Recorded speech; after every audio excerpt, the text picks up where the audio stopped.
하나님의 말씀이 때로는 그 읽는 그대로 우리가 이해를 다 할 수 있는 선명한 내용들로 기술되어 있는 경우들을 보게 됩니다.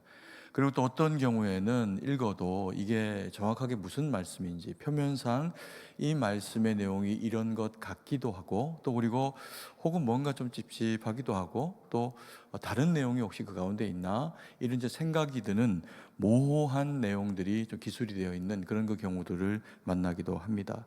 오늘 우리가 열왕기하 8장 가운데서 만나게 되는 이 본문의 말씀은 좀 약간은 한편으로는 선명한 것 같으면서도 또 한편으로는 왜 이렇게 이야기들이 진행이 되어져야 할까라고 하는 모호한 것과 같은 그런 내용 의미들을 담고 있는 그런 본문입니다. 그래서 우리가 이 본문의 말씀을 대하면서 각각의 하나하나의 그런 등장하는 인물들이 가지고 있는 이야기들을 하나씩의 내용으로도 봐야 하지만, 또 동시에 그 하나씩의 내용으로 보게 될 때 뭔가 좀 잘 모르겠다 이런 이제 생각이 들기도 합니다. 그런데 우리가 이 내용들을 전반적으로 전체적으로 이제 다 그렇게 이제 아우러서 이야기를 다루게 되면 라고 하는 그런 깨달음의 탄성이 나오게 되는 그런 본문이기도 합니다. 그래서 깊이 있게 우리 가운데 하나님이 말씀하시고자 하시는 그 내용들이 우리 가운데 잘 설명되어 있는 그런 본문이라고 볼 수가 있습니다. 그래서 오늘 하나하나씩의 그런 각 인물들이 설명하고 있는 바도 좀 살펴보고, 또 그리고 그것 전체가 아우러져서 우리에게 결론적으로 하는 이야기가 무엇인지 그걸 또 함께 마음 가운데 새기는 시간을 갖기를 원합니다.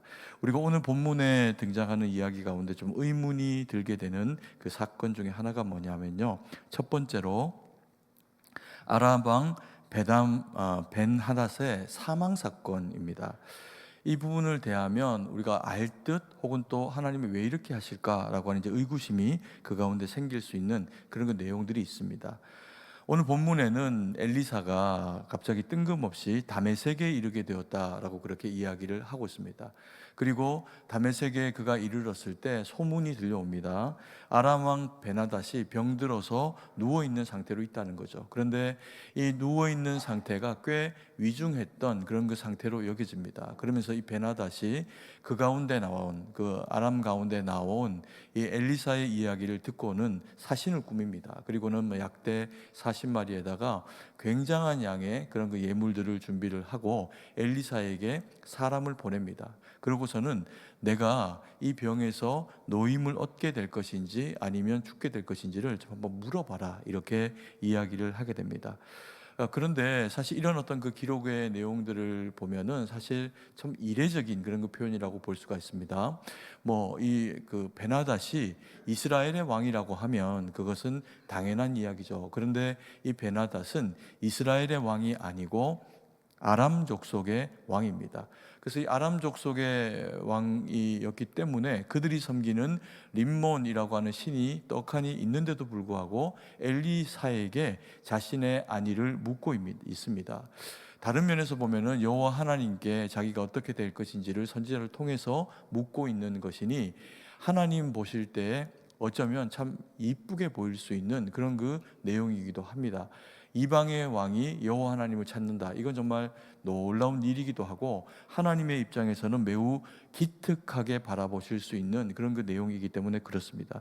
그런데 사건의 내용은 그렇게 흘러가지를 않습니다. 우리가 오늘 이 본문의 말씀을 대하면 떠오르는 북이스라엘의 왕이 있습니다. 누구냐면 우리가 조금 전에 이제 봤던 북이스라엘의 아람 왕의 아들에 해당하는 아하시아 왕에 대한 이야기입니다. 이 아하시아가 자기 궁에서 다락 난간에 잘못 올라갔다가 기대었는지 어떻게 됐는지 그 난간에서 떨어지게 됩니다. 그리고는 다리를 심하게 다치게 됩니다. 그래서 일반적으로 다리를 다쳐가지고 목숨을 잃을까 이런 생각을 하게 되지만, 당시의 상황이 굉장히 위중했던 것은 사실인 것 같습니다. 그래서 이 아하시아가 자기가 이 누운 침상에서 다시 일어나서 살 수 있을지 아니면 죽음 가운데로 내몰리게 될지 이것을 알고 싶어 합니다. 치료받고 싶어 했겠죠. 그래서 낫게 되고 싶다라고 하는 이야기를 듣고 싶어 가지고 그 바알의 신 바알 세붑에게 그 자기의 안위를 묻게 됩니다. 그런데 이 바알 세붑이 지난번에 제가 설교를 통해서 말씀을 드렸지만 파리의 왕입니다. 병균을 옮기는 파리의 왕입니다. 그러니 아마 이 병균들과 질병을 주관하는 이방 신에게 자기의 그 안위를 묻게 되었죠. 근데 결과는 그것을 여호와 하나님께서 너무 싫어하십니다. 그러면서 이 그 북이스라엘의 왕궁에서 되어진 일을 엘리야로 하여금 알게 하십니다. 그리고는 엘리야가 막 대노하면서 왕이 보낸 사신들이 바알 세붑에게 이르기도 전에 그 길을 가로막고 서가지고 이스라엘의 왕이 없어서 너희 왕이 그와 같이 바알 세붑에게 물으러 너희를 보냈느냐라고 하면서 화를 냅니다. 그리고는 왕에게 전화를 합니다. 너는 반드시 죽게 될 것이다. 그리고 그 침상에서 내려오지 못하게 될 것이다. 이렇게 이제 예언의 말씀을 이야기를 해주게 됩니다. 뭐 그러면서 또 마음이 상한 아하시아가 군대를 보내가지고 막 엘리야를 잡으려고 하고 막 세 차례에 걸쳐서 보내고, 그런데 결국에는 이 엘리야가 예언한 대로 아하시아는 그 침상에서 내려오지를 못합니다. 이방신을 믿고 또 악을 많이 행하게 된 그 결과로 말미암아 사망 가운데로 나아가게 되는 이제 그런 일을 경험을 하게 됩니다. 그런데 이것에 비해서 우리 그 베나닷이 보이고 있는 그 모습은 얼마나 귀합니까? 이방의 왕임에도 불구하고 자기 땅 가운데 여호와의 선지자가 이르렀다라고 하는 소식을 들으면서 자신의 이 질병과 관련된 이 안위를 그에게 좀 물어야 되겠다, 이렇게 이제 생각을 하고 또 필요하다면 엘리사가 기도를 해줘서 자기를 고쳐주기를 바라기도 했겠지요. 그래서 참 기특한 생각을 했을 것이다라고 그렇게 이제 우리가 생각을 할 수가 있는데, 결과는 어떻게 나아가냐 하면 그의 그 신하 하사엘이 엘리야로부터 이야기를 듣게 됩니다. 왕이 이 병 때문에는 죽지 않을 것이다, 이렇게 얘기하는 거죠. 그리고 이제 그렇게 끝나면 자기 주인 베나닷이 살게 될 것이다. 이건 이제 그냥 기쁘게 전하기만 하면 됩니다. 그런데 거기에 중요한 얘기 하나를 엘리사가 더 덧대어서 하사엘에게 이야기를 하는 겁니다. 그리고 이 이야기는 하사엘이 베나닷에게 전할 수가 없습니다. 어떤 내용이냐면 너희 왕이 이 병에서는 노임을 받고 낫게 될 것이다. 그런데 침상에서는 내려오지 못하게 될 것이다. 죽을 것이다. 이렇게 이야기를 하는 겁니다.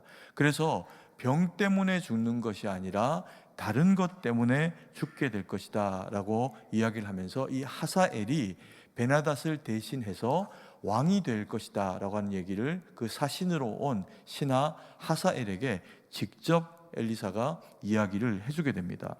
그러니까 아마 그 하사엘이 그 얘기를 듣고 나서는요, 마음이 막 심장이 쿵쾅쿵쾅 뛰고 막 그랬을 겁니다. 신하로 사는 것만 해도 뭐 적지 않이 영광스러운데 아람의 모든 것들을 다 통치할 수 있는 절대적인 권한을 가지고 있는 그 베나닷의 자리에 자기가 왕으로 앉을 수 있는 기회가 주어질 수 있다. 그것을 여호와 하나님께서 선지자를 통해서 자기에게 말씀하셨다라고 하는 그 내용이 이 베나닷이 보낸 하사엘이 얼마나 그 말을 뜨겁게 받아들였는지 모릅니다. 그리고는 그 밤이 하루가 다 지나가기도 전에 왕에게 가서 전합니다. 당신은 선지자의 이야기가 이 병에서 깨끗하게 노임을 받을 것이라 했습니다. 그러니까 베나닷이 얼마나 기뻤겠습니까? 선지자, 영원한 선지자가 하나님의 그런 그 말씀 가운데 그렇게 이제 전해졌다고 생각을 하니까 마음을 평안하게 하고 깊은 잠자리에 들게 됩니다. 그런데 그것이 이 베나닷이 세상에서 자는 마지막 잠과 호흡이 됩니다. 그리고는 하사엘이 이불에 물을 적셔 가지고 와서 자기 주인 베나닷의 얼굴을 덮습니다. 그리고는 뭐 힘도 없고 아프니까 뭐 그렇게 저항도 잘 못했겠지요.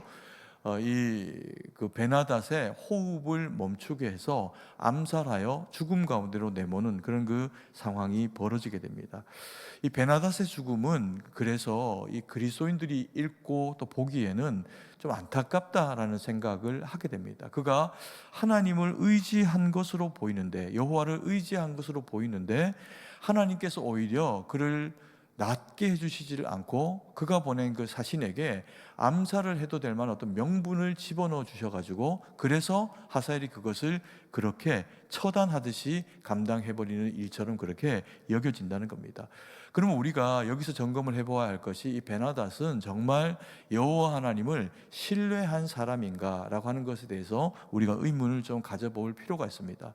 그런데 우리가 성경의 전반적인 내용들을 가지고 보면 이 베나닷이 여호와의 신앙을 가졌거나 그래서 엘리야에게 자기 신의 안위를 여호와 앞에서 묻고 있는 것으로 보여지지는 않습니다. 왜냐하면은 이 베나닷이라고 하는 사람이 근본적으로 섬겼던 것은 아람이 섬겼던 주신에 해당하는 림몬신입니다. 이 림몬신을 섬겨서 이전에 성경에 이제 그 기록을 통해서 보면 나아만 장군이 피부병이 걸려가지고 낫기 위해서 선지자를 찾아옵니다. 그때 이 엘리사 선지자가 그를 이제 고쳐주니까 이 나아만 장군이 돌아가면서 했던 얘기가 뭐냐면, 내가 돌아가면 여호와만 섬기겠습니다. 그래서 흙을 좀 닮아 주십시오. 나는 이제 평생에 여호와만 나의 주로 믿고 섬기겠습니다. 그런데 예외가 한 가지 있습니다. 내가 왕을 아련해서 왕이 림몬신에게 제사를 드릴 때 제가 그 옆에서 그를 섬기고 도와야 합니다. 그래서 거기에서 내가 허리를 숙이는 일을 할 수가 있지만, 그때는 여호와께서 나를 불쌍히 여겨주시기를 원합니다 라고 이제 긍휼을 바라면서 했던 이야기가 있습니다. 결국 이 베나닷은 주신으로는 누구를 섬겼을까요? 이 림몬신이라고 하는 신을 그렇게 섬겼습니다. 그리고 그러면 왜 엘리사에게 이렇게 이제 여호와에게 자기의 안위를 묻게 되었나?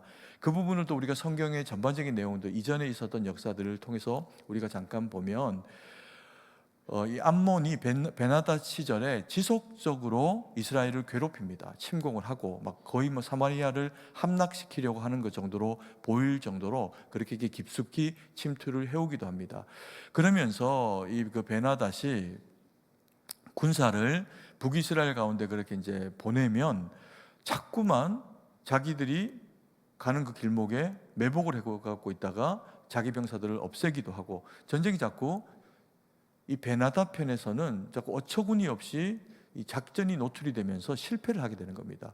그러면서 이 베나닷이 생각하기를 아마 우리 신하들 중에서 배신자가 있는 것 같다 이렇게 생각을 합니다. 그랬더니 그 가운데 한 지혜로운 신하, 그게 뭐 정확하게 누군지 모릅니다. 뭐 나아만일 수도 있고 누구일 수도 있겠지만 그 사람이 엘리사에 대한 지식을 가지고 있습니다. 그래서 그가 이 베나닷에게 이야기를 해주기를 아니라고 하는 겁니다. 우리에게 첩자가 있어서 그런 것이 아니고, 이스라엘에는 이 엘리사라고 하는 뛰어난 위대한 선지자가 있어가지고 그가 우리가 왕궁에서 나누는 모든 이야기들을 다 마치 옆에서 듣는 것처럼 다 알게 된다는 겁니다. 파악을 하게 된다는 겁니다. 그리고는 그가 이스라엘 왕에게 자기가 아는 내용을 다 전달해 주기 때문에 이스라엘 왕이 전쟁을 잘 준비하고, 그래서 이 아람의 군대들이 이기지를 못한다라고 그렇게 이야기를 하는 겁니다. 그래서 이 베나닷이 내린 그 조치가 무엇이냐면, 그러면 엘리사를 잡아와라 그럽니다. 그리고는 여러 차례에 걸쳐 가지고 이 엘리사를 잡기 위해 가지고 북이스라엘을 침공해 옵니다. 그러다가 계속 그것이 실패합니다.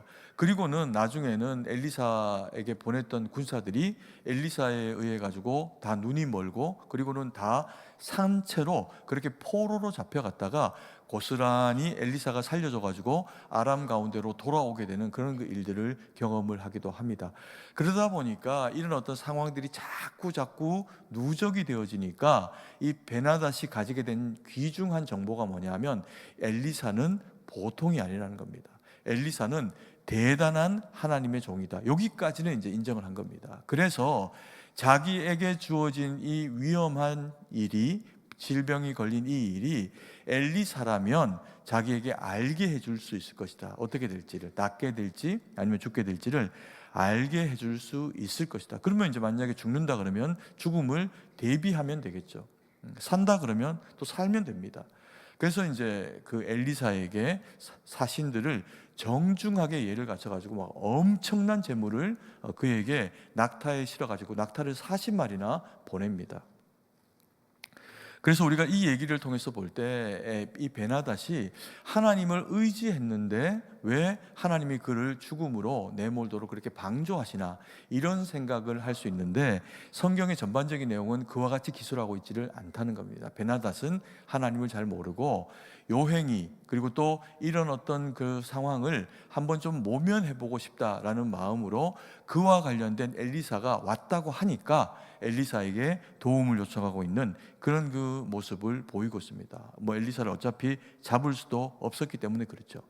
그리고 두 번째로 우리가 좀 눈여겨봐야 될 대상이 누구냐 하면 하사엘이라고 하는 베나닷의 신하입니다.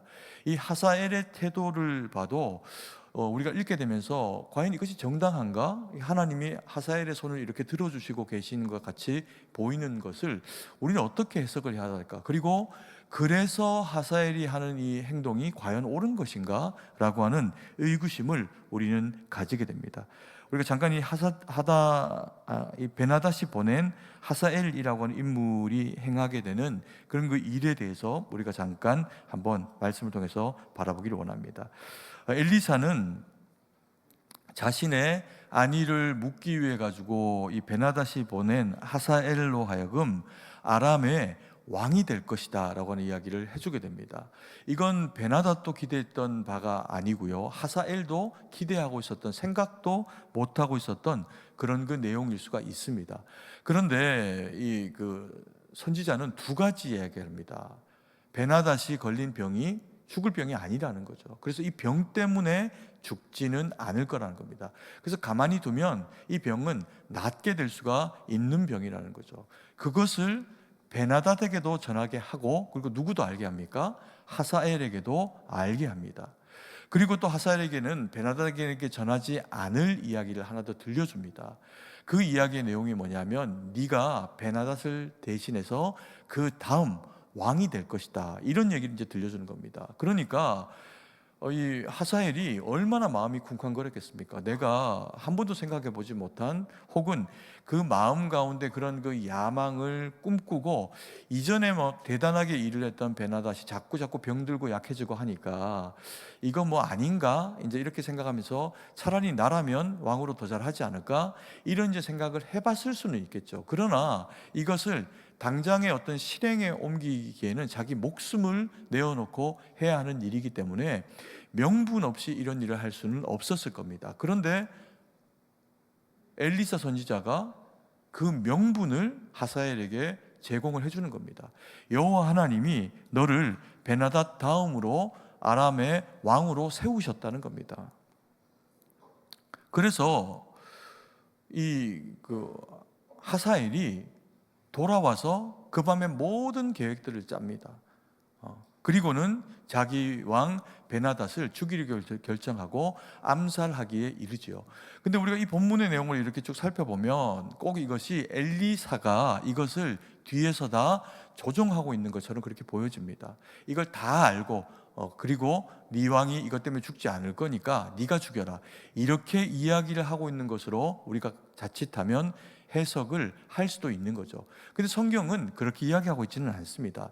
엘리사는 모든 되어질 일들, 그리고 이것이 그러니까 이스라엘의 왕이 될 것이다 라고 하는 내용을 전달합니다. 이스라엘의 왕이 될 것이 너가 다음이 될 것이니 네가 죽여라 라고 하는 얘기를 하지는 않는 겁니다. 이것을 다윗식의 어떤 일로 치면요, 다윗은 이스라엘의 기름 부음 받은 자로 사울 다음에 왕이 되기로 하나님의 결정을 받습니다. 그러면 사실 그 이후에는 자신이 왕이라고 떠들고 다녀도 되고 자신이 왕이 되려고 몸부림쳐도 됩니다. 그런데 그렇게 하지 않습니다. 이 다윗의 경우에는 어떻게 하나요? 하나님의 기름 부으심이 자기에게 있지만 자기 왕 사울을 죽이지 않습니다. 죽일 수 있는 기회가 주어져도 죽이지 않고 그의 그 어쩌락 조금 자른 것으로 막 마음을 막 너무나도 힘들어하면서 막 회개하는 그런 그 모습을 보이기도 합니다. 그랬더니 이 남유다, 그 이스라엘 땅 가운데 이루어지는 일이 뭔지 아십니까? 북이스라엘도 남유다도 막 반역도 있고 막 이럽니다. 그런데 놀랍게도요, 다윗이 다스리고 치리하는 동안에는 자기 아들 압살롬이 반역합니다. 왜? 아버지 그 다윗이 너무나도 어처구니 없는 누군가를 죽이고 또 그 아내를 자기 안으로 뺏고 몹쓸 짓을 하고 그렇게 그 피를 흘린 대가로 그 집안에서 칼이 떠나지 않겠다 하셨으니 압살롬을 통해 가지고 반역이 일어나게 합니다. 그런데 대신에 다윗 시절에는 그 압살롬 그 아들 이외에는 어떤 신하도 반역을 꾀하지 않습니다. 이게 하나님의 백성과 하나님이 하시는 일인 거죠.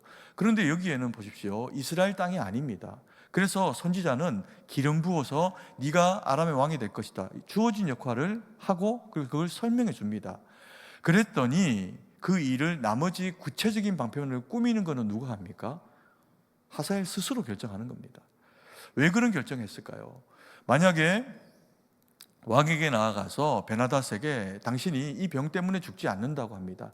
그렇게 만약에 이야기를 하면 당연히 이 베나닷은 안심하겠죠. 그러면서 시간을 벌게 되면 몸은 점점 더 좋아지고 다시 그가 일어나서 이 아람 땅을 다스리기에 부족함이 없는 상태가 될 수가 있습니다. 그러면 그 다음번에 이 하사엘이 왕이 될 수 있는 시간이 그리고 하사엘이 된다고 하더라도 시간의 편차가 어떻게 될까요? 길어지게 되겠죠. 그리고 또 갑작스럽게 이렇게 진행을 하지 않으면 어차피 하사엘이 왕이 되기는 하겠지만 시간이 길어지고 혹은 그 과정상에서 베나닷의 남은 아이들이 커가거나 아니면 그들이 힘을 가지거나 이렇게 되면 하사엘이 왕으로서 아람에서의 권세를 잡는 것에 굉장한 많은 어떤 그런 그 어려움들을 겪고야 왕이 되는 그런 그 과정들을 이제 가지게 되겠죠. 그래서 이 하사엘은 밤새 그 짧은 기간 동안에 많은 생각들을 했을 겁니다. 어차피 내가 왕이 될 거. 여호와 하나님이 엘리사를 통해서 그렇게 용한 선지자를 통해서 내게 이야기를 하셨는데 그럼 이 일은 될 거다. 그러면 나는 이 일이 되게 하기 위해 가지고 이 일을 어떻게 해야 할 것인가? 이방의 악한 신하답게 자기 왕을 죽이고 그리고 자기가 그 다음 날 왕으로 이제 등장을 하게 되는 그런 이제 흉계를 꾸미고 실행에 옮기게 됩니다. 자기의 야욕이 그 일을 그렇게 성취를 하는 거죠. 엘리사가 안 것은 그겁니다. 이 베나닷의 이제 용도가 다했다라고 하는 것과 그리고 하사엘은 굉장히 욕심이 많고 그리고 또 그는 그 마음 가운데 야욕을 가지고 있는 사람이다. 그것을 압니다. 왜요? 하나님이 어차피 베나닷 다음으로 아람의 왕으로 하사엘을 세우기로 하셨다고 결정하셨고 그것을 엘리사에게 이야기를 해주셨기 때문에 그렇습니다. 그래서 사실 이것은 엘리사의 그런 그 이야기로 그가 왕을 죽인 것이 아니라 하사엘 안에 있는 악이 그것들을 들은 정보를 가지고 악을 실현하는 구체적인 행동으로 나아가는 계기를 가지게 됐다는 거죠. 그리고 세 번째로 우리가 좀 눈여겨봐야 될 모호한 표현이 있는데요. 이게 뭐냐면 하사엘을 대하는 엘리사의 반응입니다. 이 이야기, 하사엘이 아람 왕 베나닷을 대신해서 왕이 될 것이다 라고 하는 이야기를 엘리사가 그에게 이야기를 이야기해주고 난 이후에 엘리사가 보이고 있는 태도가 모호합니다. 어떻게 하냐면요, 뚫어지라 그를 쳐다보고 웁니다. 그랬더니 이제 하사엘이 이상하지 않습니까? 선지자가 자기를 보면서 뚫어지게 쳐다보면서 그러면서 증오의 눈빛을 보내면서 울고 있는 겁니다. 그래서 왜 그러십니까? 라고 그렇게 이제 물어보니까 선지자 엘리사가 해주는 얘기가 뭐냐면 네가 장차 이스라엘 백성들에게 어떻게 할지를 내가 알고 있다는 거예요. 그러면서 그가 하게 될 내용들, 성읍을 불사르고 이스라엘의 장정들을 죽이고 그리고 그 자식들을 매다가 돌에다가 쳐서 죽이고 그리고 아이를 뵌 여인들의 배를 가를 것이다. 이스라엘에 네가 악한 일들을 행할 거다. 이렇게 이제 이야기를 해주는 겁니다. 그런데 보십시오. 만약에 이런 얘기를 해준다고 하더라도 꼭 쏘아보거나 아니면 울 필요가 사실 없는 얘기입니다. 이런 얘기를 해줄 때 하사엘 입장에서는 엘리사가 아람의 왕으로 네가 세워질 것이다 라고 하는 이야기를 해주는 것이 너무나도 고마운 이야기죠. 그러면 이 북이스라엘의 새롭게 왕으로 세워지게 될 이 하사엘과 엘리사의 사이는 돈독해질 수 있는 계기가 될 수가 있습니다. 그런데 엘리사가 이 모든 이야기를 진행을 해주면서 이 하사엘과 관계가 어그러질 수밖에 없는 태도의 모습으로 설명하는 내용이 네가 우리 북이스라엘을 괴롭히고 힘들게 할 것이다. 너는 우리의 원수다. 이렇게 이야기를 하는 겁니다. 안 해도 될 얘기를 어떤 의미에서는 그렇게 서로를 위해서 불필요한 얘기를 하고 있는 것으로 보여줄 수도 있죠. 그런데 이런 어떤 그 엘리사가 그렇게 이야기를 해준 것이 결과적으로는요, 하사엘에게 베나닷을 죽이고 아람의 왕이 될 명분을 주는 것과 또 동시에 그리고 나서 아람을 위해 가지고 하사엘이 왕으로서 해야 할 일이 무엇인지를 알게 합니다. 그러니까 아무 도움이 이스라엘 백성들에게는 되지 않는 이야기인 겁니다. 명분을 명확하게 가졌죠. 왕이 돼서 내가 할 일이 북이스라엘을 혼을 내는 거구나. 여호와 하나님이 이 백성 혼을 내라고 나를 세우신 거구나. 그러면서 나로 하여금 북이스라엘을 침공해서 승전을 담보해 주셨으니까 내가 가가지고 이제 저들을 무찌르는 건 내 사명이다.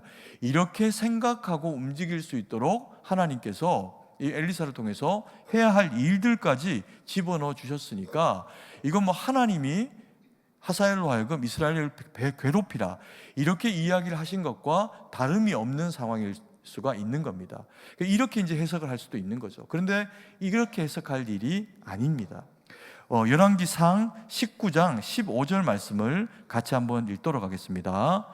여호와께서 그에게 이르시되 너는 내 길을 돌이켜 광야를 통하여 다메섹으로 가서 이르거든 하사엘에게 기름을 부어 아람의 왕이 되게 하고.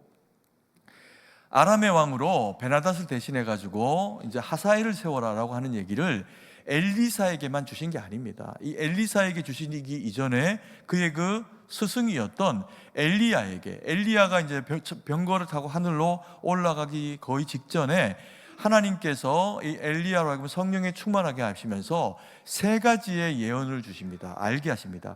그 중에 하나가 뭐냐면요, 아람의 왕으로 하사엘이 세워질 것이다. 너는 그에게 기름을 부어 아람의 왕으로 삼아라. 그걸 하나 이야기를 하시고, 그 다음에 두 번째 준 예언이 뭐냐 하면은 예후가 북이스라엘의 왕으로 세워질 거다. 그에게 기름 붓고 왕으로 세워라.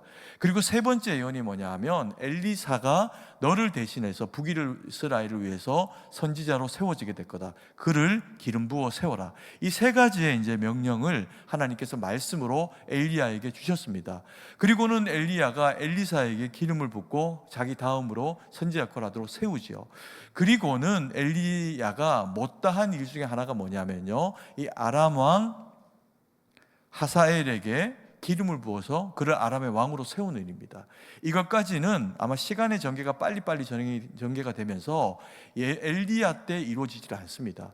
그러니 그의 그 제자 누가 엘리사가 그걸 받은 겁니다. 엘리야에게서 그 약속, 하나님이 너를 통해서 이 일을 하기를 원하신다 라고 하는 말씀을 받았고, 그리고 이 즈음에 뜬금없이 아람으로 다메섹으로 간 게 아니라 하사엘을 왕으로 세우라는 하나님의 말씀과 명령을 가지고 엘리사가 다메섹으로 정확하게 나간 거죠. 그리고 병들어서 이제 골골하고 있는 베나닷과 하사엘의 이와 같은 상황 가운데서 하사엘에게 왕이 되어줄 명분을 제시해 준 겁니다. 근데 우리가 이렇게 보면 어쨌든 간에 엘리사도 북이스라엘이 그래도 하나님의 백성인데 하나님의 관심은 하나님의 백성들에게 있는데 엘리사가 하고 있는 이 모든 내용들이 이스라엘 백성들에게는 하나도 도움이 되지 않는 내용인 겁니다. 그러면 하나님은 왜 엘리사에게 이와 같은 일들을 하도록 하실까? 이것을 우리가 이 베나닷의 이야기, 그리고 또 하사엘의 이야기, 그리고 선지자 엘리사의 이야기를 묶어서 보면 이게 하나님이 일하시는 방식이구나 라고 하는 것을 깨달아 알 수 있습니다. 그리고 그것을 깨달아 알아야 우리가 이 세상을 살아가는 동안에 우리 주변에서 일어날 수 있는 일들도 이와 같은 형편, 형국과 그 상황 자체는 다르지 않은 상황에서 일어날 수도 있겠구나. 이걸 우리가 이제 예상을 하고 이와 같은 일들을 막아낼 수가 있겠죠. 이 베나닷이라고 하는 인물을 아까 우리가 돌아봤습니다. 병들어서 이제 죽게 되는데, 이 베나닷이라고 하는 인물이 가지고 있는 성경상의 의미는 뭐냐면요, 사실은 베나닷이나 하사엘이나 성경에 이름이 등장할 하등의 이유가 없는 대상들입니다. 이스라엘 백성들이 아니기 때문에 그렇죠. 하나님의 관심은 이스라엘 백성들에게만 있습니다. 그런데요, 놀랍게 북이스라엘의 왕인 여호람은 지금 이름이 거론되지 않아요. 오히려 아람의 왕 베나닷과 하사엘의 이름이 거론이 되면서 이들이 이스라엘의 역사상 굉장히 중요한 사람인 것처럼 기술하고 있습니다. 근데 실제적인 내용은 어떨까요? 하나님의 마음은 이들에게 있는 게 아닙니다. 이름을 거론해 주지 않고 있지만 북이스라엘의 왕에게 하나님의 마음은 여전히 가 있습니다. 왜요? 그들이 내 백성이고 북이스라엘 왕이 내 백성이기 때문에 그렇습니다. 그러면 이 베나닷과 하사엘이 가지는 의미가 무엇일까요? 이 베나닷이라는 왕이 등장을 하고 이름이 거론이 되는 걸 보면, 이 베나닷의 시절에 북이스라엘에 누가 다스렸나, 역사적으로 보면요, 아합이라고 하는 이 아하시아와 그리고 여호람의 아버지 왕이 섬길 때, 이 아합 왕과 아하시아와 그리고 그 또 동생, 그리고 아합에게는 아들이 되죠, 이 여호람이 섬기는 이 기간 동안에 누가 다스렸냐? 아람의 베나닷이 다스렸습니다. 그런데 이 베나닷이 이 세 왕들과 끊임없이 전쟁을 합니다. 그래서 이 베나닷의 등장은 무엇을 이야기를 하는 거냐면요, 북이스라엘의 영적인 상태가 어떠했냐를 드러내주는 대상이 됩니다. 그리고 이 하사엘은 그러면 왜 등장을 하나? 이 하사엘이 다스리고 있는 동안이 언제냐? 이 아합의 아들 여호람이 아하시아를 이어가지고 이스라엘을 다스리고 있던 때입니다. 그리고 그래서 여호람이 다스리고 있는 이 북이스라엘의 현재 상태가 어떠한가를 대변해주는 인물이 누구냐면 하사엘이라는 겁니다. 왜요? 이들이 하나님 앞에 악을 행하고 아합과 아하시아와 여호람이 이 아람 왕 베나닷의 시절에도 하나님 앞에 악한 대로 악을 행한 겁니다. 그랬더니 베나닷을 통해 갖고 하나님이 이스라엘 백성들을 괴롭히도록 하신 거예요. 그리고 여호람이 또 돌이키질 않습니다. 또 여전히 그 아비의 길을 쫓아가지고 악을 행하니까 하나님께서 하신 방식이 뭐냐면 하사엘을 들어가지고 꿀밤 좀 먹이라 이렇게 하신 겁니다. 이걸 이제 다른 표현으로 하면요, 예레미야의 시절에, 우리가 봤던 그 예레미야의 시절에 하나님께서 느부갓네살을 바벨론의 왕으로 세우십니다. 그래가지고 그로 온 세계를 막 이제 두들겨 패게 하십니다. 그리고는 그 두들겨 팬 몽둥이가 어디까지 와요? 남유다까지 옵니다. 그리고는 회개하고 돌이키지 않은 남유다를 결국에는 이제 끝장을 내버리는 그 역할을 이 느부갓네살이 합니다. 근데 이 느부갓네살을 성경이 기록할 때 뭐라고 하냐 하면, 그는 여호와의 몽둥이라고 이야기합니다. 누구를 괴롭히는? 이스라엘 백성들을 돌이키게 만드는. 그래서 하나님의 관심은 느부갓네살에게 있지 않습니다. 하나님의 관심은 베나닷이나 아람 왕 새롭게 세워질 하사엘에게 있지 않습니다. 하나님의 관심은 오늘 성경이 우리에게 뭐라고 이야기합니까? 여전히 북이스라엘 가운데 있다고 합니다.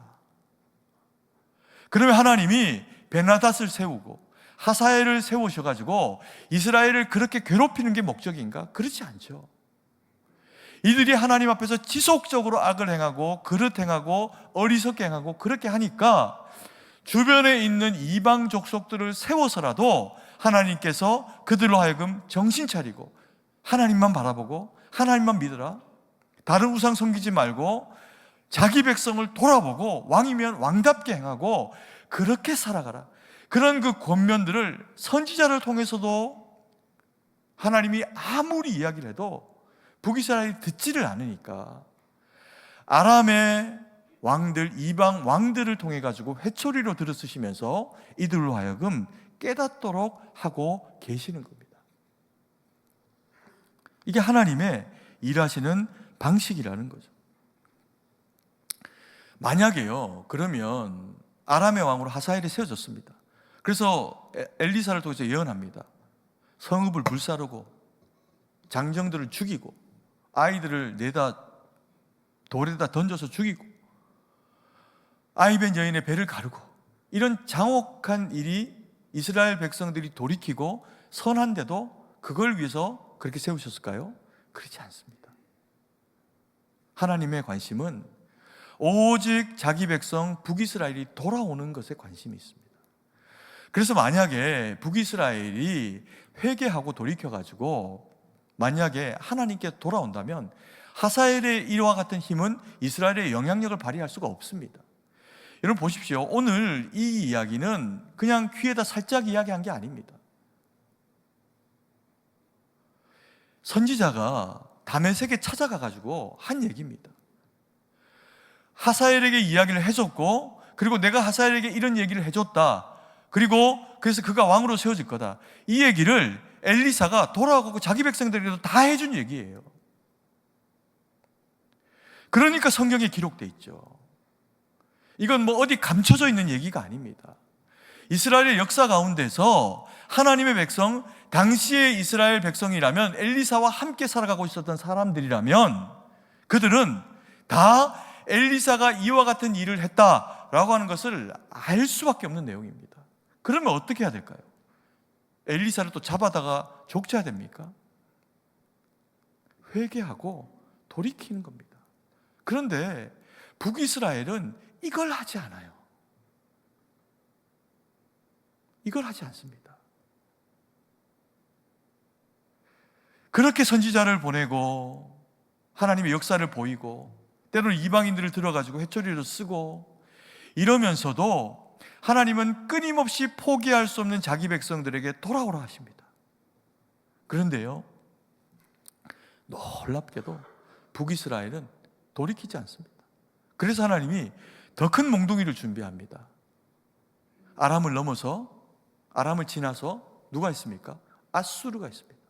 아수르가 돌이키지 않으니까 하나님이 아수르라고 하는 그 당시에 누구도 넘어뜨릴 수 없었던 강대국을 하나님이 세우셔가지고 그게 아람도 무너뜨리고, 그리고 북이스라엘 사마리아까지 초토화시켜가지고 이스라엘 백성들을 뿌리채 다 흩어버립니다.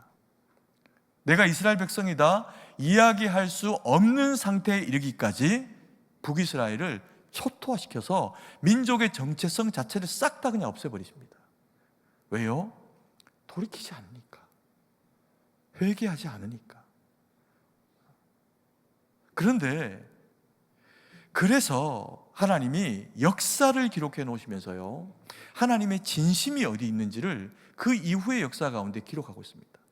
이 아수르가, 사네립 왕이 북이스라엘을 멸망시킨 걸로 만족하지 않아요. 남유다까지 먹어야겠다 이렇게 생각합니다. 그리고는 뭐 애굽까지 그렇게 내려갈 생각을 했겠죠. 그러면 이제 남유다를 먹어야 됩니다. 그런데 이 남유다를 침공하기 위해 갖고 온갖 조롱으로 여호와 하나님을 조롱하고, 그리고 히스기야를 막 뭐 그냥 진짜 거의 뭐 숨만 쉬도록 만들어 놓습니다. 그랬을 때 이 히스기야가 자기가 가진 모든 것으로 설득해도 안 되니까 그때 비로소 이 히스기야가 했던 이야기가 뭐냐면요, 이사야 불러놓고 하나님 앞에 기도해달라 그러고, 그리고 철저하게 하나님 앞에 자기의 죄를 돌이키면서 뉘우칩니다. 그리고 여호와 하나님만 신뢰합니다. 그랬더니 선지자를 통해 가지고 하나님이 뭐라고 하십니까? 내가 너를 위해 싸워주겠다 하십니다.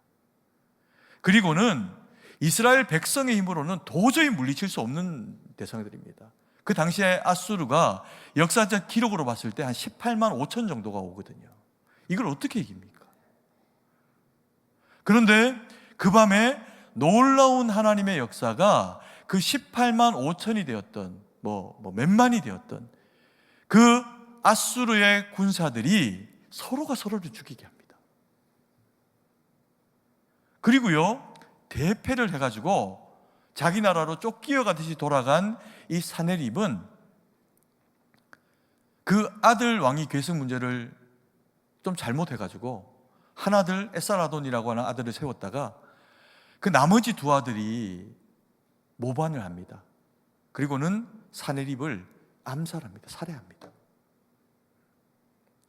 성경이 우리가 이 모호한 이야기를 통해서 전체적으로 하고 있는 이 내용은 무엇일까요? 하나님의 관심은 이방에게 없습니다. 하나님의 관심은 하나님을 믿는 저와 하나님이 사랑하시는 여러분들에게 있습니다. 우리 주변에 일어나는 일들이 때로는 근데 그럴 수 있는 겁니다. 왜요? 우리가 북이스라엘의 여호람처럼 또 이스라엘 백성처럼 악을 행하고 하나님을 저버리고 어리석고 악하게 행하면 때로는 하나님이 우리를 돌이키게 하기 위해 가지고 회초리도 몽둥이도 드시고 하실 때가 있습니다. 그런데 하나님의 관심은 그들이 흥황하는 것 같지만 그들에게 있지 않다는 겁니다. 우리에게 있어요. 그래서 오늘 이 본문의 말씀이 우리에게 주는 핵심의 가장 중요한 이야기는 뭐냐면, 이름도 등장하지 않는 북이스라엘 왕이 좀 이 얘기를 좀 들었으면 좋겠다. 안 듣습니다. 그래서 이 이야기는요, 놀랍게 그 후대에 듣는 누군가들을 통해서 전승이 됩니다. 그리고 이것을 전해드는 역사적 기록으로 가지고 있었던 이스라엘 백성들, 그 후손들이 듣고 그 가운데서 예루살렘과 온 유대와 사마리아와 땅끝까지 증거되어진 이 복음과 함께 이 성경책이 누구에게, 또 다른 땅끝의 우리나라 그리고 우리 승동교회에까지 이 복음의 메시지가 전해집니다. 누구에게 하시는 얘기일까요? 들을 귀 있는 너희가 들으라. 혹 허물이 있고 혹 잘못이 있고 혹 잘못 판단하고 있어서 그릇 행하고 있는 어떤 것이 있다면 거기서 돌이켜라. 나는 너희를 벌하는 것이 목적이 아니다. 너희가 잘 되어지고 이스라엘 백성들이 하나님의 말씀과 뜻 가운데 순종하고 나아가면 하나님이 열강을 서로 간에 침범하지 못하게 합니다. 여러분, 이스라엘 땅이 얼마나 하냐면 우리로 치면 이 강원도 땅만 합니다. 그런데 이 강원도 땅만 했던 이 이스라엘 땅이 다윗과 솔로몬 시절에는 그 옆에 있는 이 메소포타미아, 애굽, 유럽 서로가 서로를 침공을 못합니다. 왜요?